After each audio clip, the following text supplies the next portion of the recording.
2, 3, 4.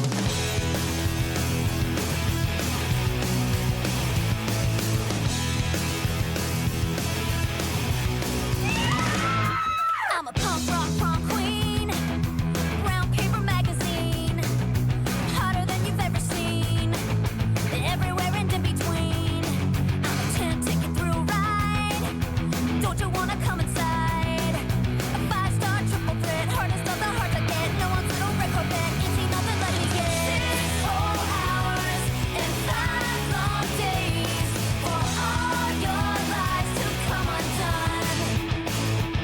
And those 3 small words were way too late.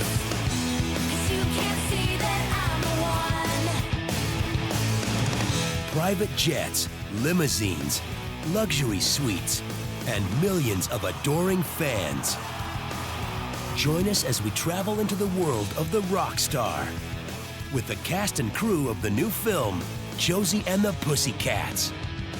Plus, get an intimate look behind the scenes with Josie Cam. Rock and roll! No need for tickets. You've got a Backstage pass. We're having a blast in this movie. I mean, like, you know, performing these songs and being this band, being Josie and the Pussycats, you know, with our ears and our tails, like, we really feel like we are a band, kind of. And it's so much fun because I think everyone has that secret, like, rock star desire.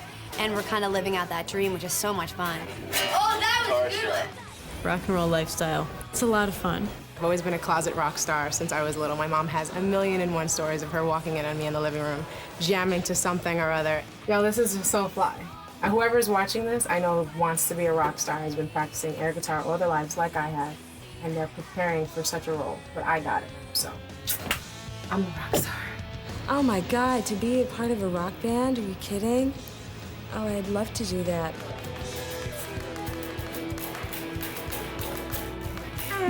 Pretty much. We could usually do it better. It's just I feel so conscious being that you're here and all that.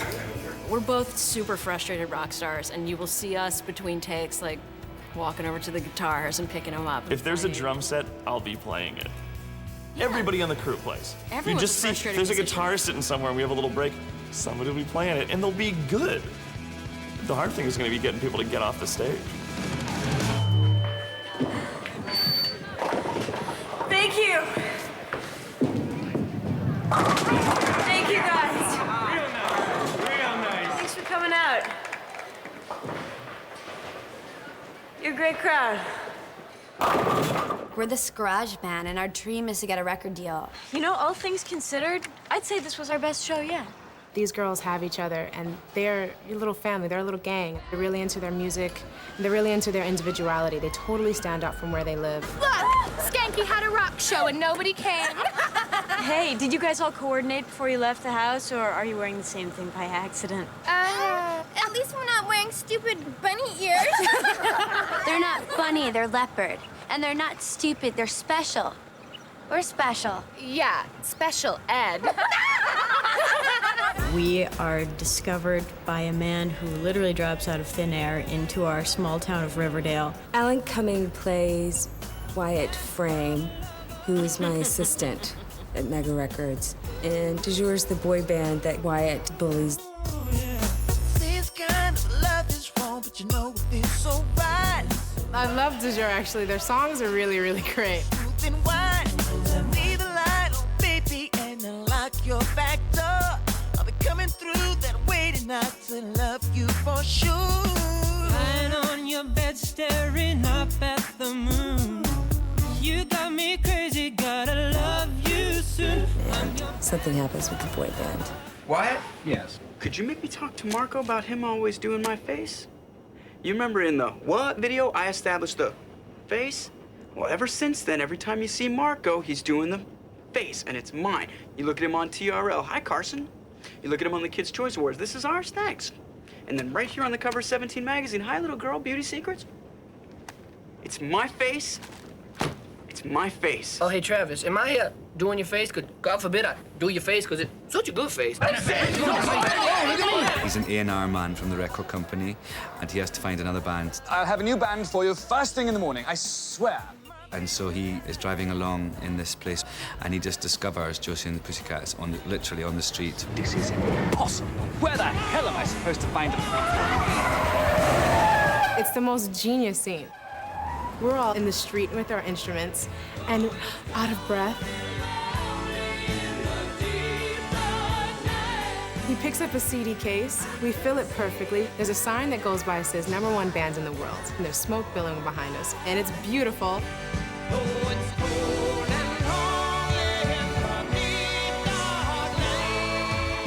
Hello, ladies. Wide Frame, Mega Records. Wyatt signs us up without hearing a note. I speak on behalf of everyone at the label when I say that we'd love for you to sign with Mega Records.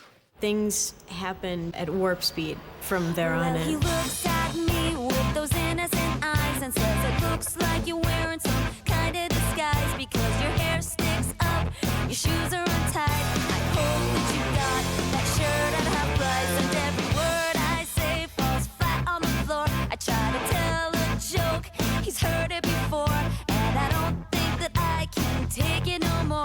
He's driving me right out my front door. Why do you do what you do to me, baby? Shaking my confidence, driving me crazy. You know if I could, I'd do anything for you. Please don't ignore me, 'cause you know I adore you. Can you just pretend to be nice? Can you at least pretend to be nice? If you could just pretend to be nice, everything in my life would be alright. Before you know it, like a week later, we're the #1 band in the country.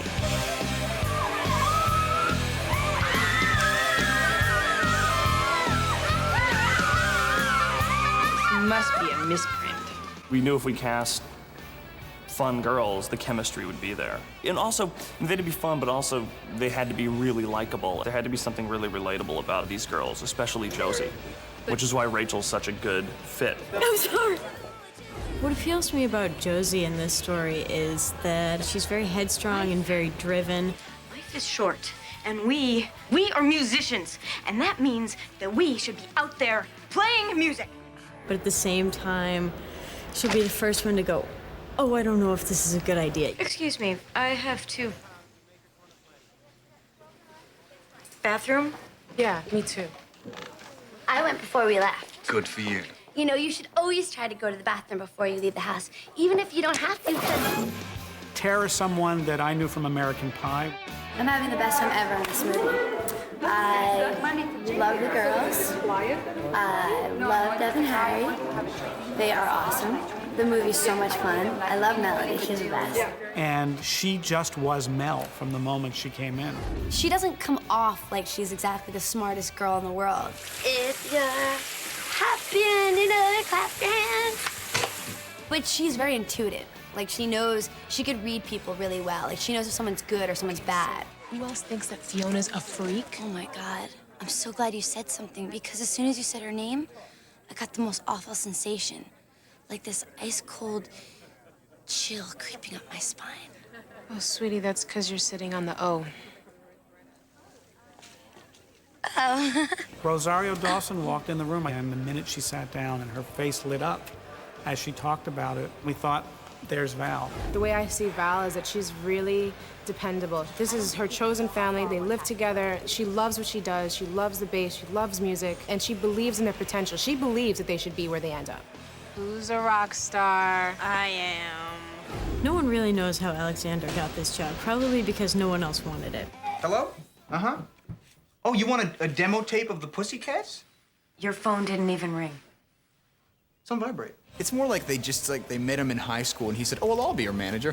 Daddy. You want it right now? He is not cool. And he really isn't that helpful to the girls. And he really doesn't know what he's doing. All right, I'm on it. You guys know he's lying. You know your fly's open. You know you suck. Alexandra is a nut. And she's really pathetic. I think I always wanted to be a pussycat, so my aggression to them is always out of serious jealousy. Gee, Josie, how exciting for you. You'll get to go away and make a record, and poor Ellen M will have to stay behind in Riverdale, all alone with me. I am practicing my guitar in my house, playing cool, tough, shades on, hair up, thinking I'm a rock star. Looking good, McCoy? Get completely busted by this beautiful boy who happens to be my best friend, who I'm completely in love with, Alan M. / Gabriel Mann, who's just the loveliest. Oh, God. I don't think Alan M. actually knows what the M stands for in his name. It's sort of like this Beck-like kind of slacker musician guy. I pretty much fling myself at his feet, only to get stepped on every time. Did you ever want to tell someone something, but you weren't sure if you should, you know? Yeah. You know, because you didn't know what their reaction might be or if it was the right thing to do. You should tell them. You should always tell them. Because there's this guy at work, and he just reeks, you know? The guy. Yeah. It's really very tragic. I think Alan M's feelings with Josie start to take on another added element. There's a moment in the story where Alan M and Josie meet, and she's really done up, you know? She's just, you know, jaw hit the floor type thing. It looks stupid, doesn't it? No. I've never seen you. Wow. Finish your sentences. Is that a good wow or a bad wow? Oh, no, it's a good wow. It's a very good wow. Wyatt, Alan Cummings' character, whisks her way to a fabulous and exclusive party that I'm definitely not invited to. Come on, Josie, there's a limo waiting. Good night, Adam 12. Trot on, come on. Actually, it's Alan M. We knew that as good as the girls were, we had to find two villains that would accomplish the tone of the movie as precisely as Harry and Deb wanted. I don't like those two Pussycats. They're asking questions, and that's dangerous. We can't afford to take any more risks. I'll get rid of them. Have a new band by the morning. And in Parker Posey and Alan Cumming, we found just the perfect duo. Fiona is the head of the record company, and she's this kind of egomaniacal person who's bonkers. Fiona is kind of a nutcase. She's a complete freak. There's dance sequences. There's a party scene that Fiona has at her house where she has staged a dance number. This woman is psychotic. I'm Fiona. Welcome to your party. I think we got quite lucky, honestly. I mean, they didn't actually all meet in the same room until about a month before we brought them up here. It was just incredibly lucky that they all got along and do get along the way they do. When me, Rachel, and Rosario met, we just hit it off. And from the beginning, the very first day of shooting, we did like a photo shoot of like all of us together, kind of goofing around, taking pictures, like playing, and it just came off really well. We're all giggling and like hugging each other, and it just was really beautiful. And then the next day we were shooting our music video, which was, I mean, normally kind of thing you want to push off till later, because if the chemistry's not working, you might want to work it up a little bit. But from day one, it felt like we'd been working for months together. It's crazy. It's gonna be like camp when we're done. We're like, I'm gonna call you guys every day. Yeah. Except I will. They'll just think I'm a freak, but that's okay. Play a little something for me, would you? We knew these girls were gonna have to be a band, and they were gonna be playing 3 songs on camera pretty much the whole way through the song. So they're gonna have to get good. And none of them played. So we had everybody learn their own instruments. And then for 2 weeks, we just got them together and turned them into a band. And they told me I was going to band camp. I was like, are you kidding me? American Pie is like the famous line about band camp. And I said, I can't say I'm going to band camp. Like, I just can't say that. But actually, band camp was nothing like that. It was pretty intense. It was like 2 weeks of playing music every single day and going over the songs and trying to get in rhythm with each other, and you know, it was hard. It was a lot of work. They brought their own instruments to rehearsal, and they packed up their gear, and we just played the songs over and over and over again. And we had musicians there to show them. We had an actual band there showing them what to do. The great thing about Powder is they were really supportive. The girls were into it. My student in particular was very cool. He taught me how to play, and I didn't know how to play at all. Tara, you know, when she broke her first stick, they all got so excited. Phil taught me how to play the 3 songs that we have to play in the movie. He is a really good guitarist, and Nanette is something else. Rachel isn't, I don't think, naturally this crazy kind of personality that Tara is naturally. We're getting a little more introspective, a little more into the facial thing and feeling of the songs. We wanted the movie to be authentic, and it is. You know, when you see them playing on camera, they know what they're playing. I can play those 3 songs really well. Sometimes. I don't know. Are you ready? For all of Harry's friends who want to know if I can actually play guitar, okay? Get a load of this baby, okay. Nope, wrong way.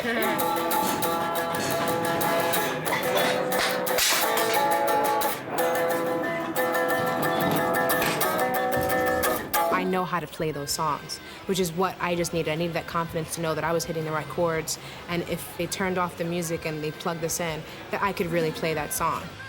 They call me the animal here on the drum set, because I'm like, my hair is all going wild, and I'm going crazy, and... They really committed themselves to doing this and doing it right. Once we got together, it just clicked. All 3 of us knew we had a band. We were Josie and the Pussycats. It just felt right. And team, we're so good today. No man camp. No man camp. You don't normally kind of pass your script through your 16-year-old brother, but this particular one was like, hey, Clay, how is it? He was like, you better do this movie. Harry and Deb had a very unique and specific vision of how to make Josie and the Pussycats an exciting and fresh and creative film. And action. They wrote the script, they're directing it, and I think they're very, very committed to their vision and getting it across. Deborah and Harry are just really into just having fun and play with it, and hey, what's working here? And just enjoying it and laughing at the jokes. I mean, sometimes we mess up a take because they're laughing too hard, and that is wonderful. I'm sort of the idea guy. I think like most of the really great stuff comes from me. I'm just the pretty face. Like, I'm the one who, they believe I'm the director. Remember Remington Steele? Yes. Like, she was like the kind of mastermind, and he was just the really good-looking guy who everybody would trust. It's pretty much the arrangement here. All right, last shot, Rach. How do you feel, Harry? How do you feel?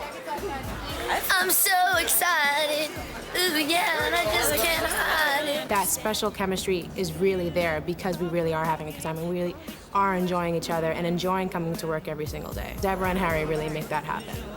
We're kind of making fun of a world where, you know, we're making fun of music videos and style and fashion and kind of the whole culture of cool. So we wanted to find people who knew that world. Everyone's so committed to doing just 200%.